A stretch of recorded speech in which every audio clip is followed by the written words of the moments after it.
Здравейте, в следващата ми презентация за представяне на данните. Ако не се чува много добре, съжалявам за това, защото не говоря ясно. Днес ще представя мерните единици, видовете данни и ще попълня бройща на бройни системи, събиране и изваждане на числа и ще покрия целите числа, обаче за другите неща няма да има време. Аз зато и не знам дали ще има време, тъй че ще трябва да бързам. Така започваме с мерните единици. Сигурен съм, че всички знаят, обаче все пак трябва да ги припомня, защото важни са. Един бит се представя така, но в него може да съдържа или 1 или 0. В един байт има 8 бита, 8 такива битчета, в 1 килобайт има 1024 байта и така надолу. Тук бяхме на килобайт, мегабайт, гигабайт, терабайт, пета, екста, зета и йота, на колко са равни, така. На видовете данни са единични и групирани. Единичните могат да бъдат цели числа 1, 15, 25, 24, дробни числа 0,5, 27,14, символ ABC, българско АБВ, пак могат да бъдат цифри, могат да бъдат кавичка, точка, скоба, символите да така, адрес, за адресите ще говорим по-късно. И логически, които могат да бъдат само true или false, които означава вярно или невярно, или 0 или 1. Така, групирани еднотипни масиви. Значи еднотипните масивите могат да... Това са групи от данни, които са един и същ вид. Например, само цели, само дробни числа. Група от, например, групата от егенетата в даден клас ученици. Значи всичките егенети са цели числа. Не са различни. Така, разнотипните структури или класове, това са различни типове данни. Това могат да бъдат групи от, например, цели и дробни числа, символи, логически и така. И текст, което може да смята към еднотипните символи. Защото, например, телефон, думата телефон съдържа символите Т, Л и така. И да, може да смята към еднотипните. Превръщане на бройни системи от десетична и към десетична. Значи, от десетичната делим на бройната система. Делим на бройната система, получаваме резултат и остатъка го пишем в края на полученото число. После използваме резултата и го делим на същата на бройната, отново на бройната система. Получаваме резултат и остатък. И ето остатък 0, пишем го наляво от предишното получено число.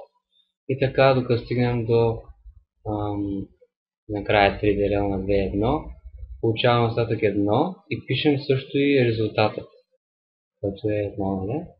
И тук съм го направил така, тъй като в принцип в двоична бройна система се представят по 4, в група по 4 числа. Към десетична използвам съм FF, които са 15, след 9, десятката в 16-тична бройна система е A и така до 15, което е F.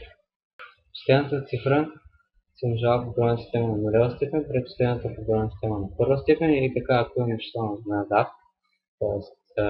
наляво от това число, се умножава бройна система на следващата степен. И в случая 15 на 16, 15 по 16 на нулева степен, плюс 15 по 16 бройна система на първа степен. Едното 15 е това, а това е последното. Аз съм го направил бъркаше, ама вие ме разбирате, че планата вечни ученици. 15 по 16 нулева е 15 и 16 нулева е 1. 15 по 16 първа е 240, събрано прави 250. Цели числа, положителни числа, прав код. Значи, положителни числа са прав код, като начало просто смятаме числото. Просто нормално написано число. Отрицателни числа са допълнителен код. Това е да обърнем цифрите на двоичната бройна система на обратно смисъл 1 става 0, 0 става 1 и да прибавяме едно, тъй като ако не прибавяме едно, в случая 25, когато обърнем цифрите, става минус 26, не 25, затова трябва да прибавяме едно. Альтернативи на Windows 7, които са имат калкулатор. В смисъл, че калкулатор има превръщане на бройни системи. Тук това долу трябва да стане на байт, а това на дек, където идва от десимал или десетична. Примерно мога да видя 25, ако обърнем цифрите, ще стане това 26 и прибавяме 1, 25. И така се получават отрицателните числа, тъй като защо става така? Тъй като това първата цифра на това цялото число съдържа плюса или минус. Затова тя не може да се използва за самото число, което ограничава написаните числа до 7 символа. В случая, разбира се, ако го направим по-голямо, пак е последната, обаче тук ще вижте колко много цифри имаме да използваме. Така. Ако това го направим 0 и да видим колко е максимум, 127 е максимум. Ако сложим 1, трябва ще да го направим на 0, да видим отрицателния максимум, минус 28. От 0 до 127 са 128 цифри, числа също. Включително нулата. От минус 0 до 128 също са 128 числа и това са 128 числа положителни и 128 числа отрицателни. Ако го направим така, че да използваме само положителни числа, ще преместим отрицателните към положителните, тъй като няма да използваме отрицателни изобщо, и ще можем да използваме двойно повече положителни числа. Ето сега, например, ако го направя така по-дълго, за да проверим колко е максимума, ще направим всички тези числа на единици и става 255 максимума, плюс 0 256 числа, което е двойно. Така. И събиране изваждане на числа, значи в принцип смятаме с десетични числа, с числа в десетична бройна система. Например 25 плюс 15. Нямам за бройното писание така. Те са в десетична. Принцип към смятане в математика. Обаче ние не са замислени, защото ние сме свикнали. И 5 плюс 5 прави 10. Обаче ние нямаме символ за 10 и по принцип няма 10 числа, има само 9. Какво правим по принцип? Слагаме на 0, което е началото на десетична бройна система. След 9 идва 0, тъй като нямаме символ за 10 и да. И слагаме тук 1 на ум. 2, 1, 3, обаче имаме 1 на ум 4. Не трябва да се забравя, защото то показва, че някой от предишните сметки се е получило 10. Ами тук е абсолютно същото, просто не е 10, а е 2. Значи сега като смятаме 1 и 0, само нещо. 1 и 0 е 1. Ето 1 е 1. Прави 2. Ние сме обаче в двоична бройна система и 2 няма. Има само 1 и 0.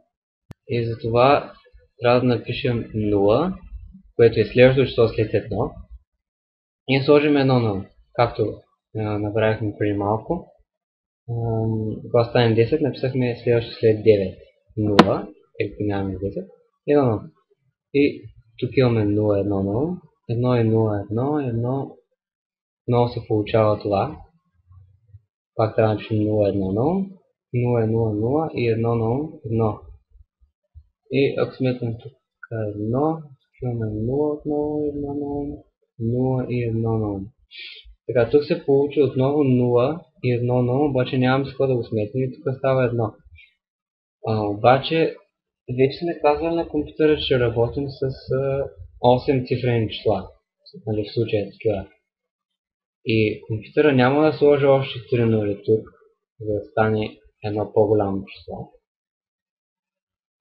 А ще го махне това и ще остави само това, което е тук. И всъщност какво става?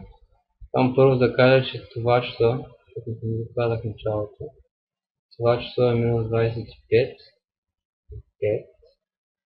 а това число е 50. Положително 150. И би трябвало да се получи колко? 25, нали? И да видим сметките ни. Колко е получили. Така на база. Схема 1. Схема 1. 25 точно колко се получи. колкото трябваше да се получи. Така, обаче опитаме сега изваждането. Трябва да се получи нещо по-различно. Минус 75 да се получи. Така. 1 минус 0. 1 е по-голямо от 1, така ще му сметнем нормално. 1. 1 минус 1 0. 1 минус 0 е 1. 0 минус 0 0. Така, няма проблем. 0 минус 1 обаче няма да го сметнем, тъй като 0 се равнява на нашето 10. В смисъл трябва да се равнява на 10, тъй като е по-малко. За да направим 10, трябва да сложим една точка. Да направим по-голяма точка. И тази точка означава, че някой от предишните сметки не се е получил както трябва. И трябва да вземем от там. Вземаме от единицата. И това от 0 става на 2. Двоична стойност на 2.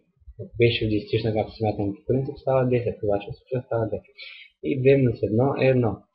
Тази точка означава, че тази единица става на 0. 0 минус 0 обаче също не можем и сега сложим точка. Отново. И става 2 минус 1 е 1. Тук тази точка го прави на 0 също. 0 минус 0 0 и 1 минус 0 е 1. И да пробваме дали ни се е получило правилно. 1 така, минус 75, точно колко трябва да ни се получи. Ами, не знам колко време стана какво, обаче бързах. Не знам се сте разбрали, ако не сте разбрали нещо. Кажете, ще го обясня пак, 1000 пъти ако трябва. Решен съм да ви го обясня, да го разберете. Напишете ми, ако има нещо. След това ще разгледам на следващите клипове. Какви ще бъдат скоро, разбира се. Ще разгледам дробните числа, символите и вече данните в езика си. Които са 1 байт, 2 байта, 4, 8 и така. И добре, до тогава.